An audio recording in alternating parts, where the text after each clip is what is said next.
রাধে রাধে বন্ধুরা, তো তোমরা সবাই কেমন আছো? আশা করি তোমরা সবাই ভালো আছো। তো আজকে আমি ঘরটাকে গোছাবো। তো আমার এই যে ওয়ার্ড্রপ, এটার উপরে অনেকটা নোংরা পড়েছিল, তো সেগুলোকে আমি গুছিয়ে পরিষ্কার করে নেব। তো এখানে আমি দুটো বিছনাকেই ঝেড়ে পরিষ্কার করে নিয়েছি। এখানে পড়ার টেবিলটাকেও আমি রেডি করে নিয়েছি। এই দেখো, ওয়ার্ড্রপ এবং পাশের যে শেলফটা থাকে, যে ড্রয়ার, সেটাকে আমি গুছিয়ে নিয়েছি। তো স্নান করে আমার পুজো দেওয়া হয়ে গেছে।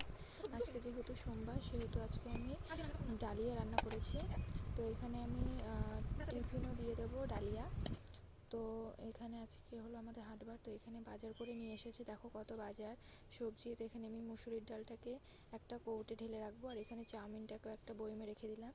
তো সকালবেলা আমি পুঁই শাক রান্না করব। তো এখন আমি পুঁই শাকটাকে কেটে রেডি করে রাখবো। আর এখানে আমি কলাগুলোকে রেখে দিচ্ছি। আর এখানে কেক বানানো হয়েছিল,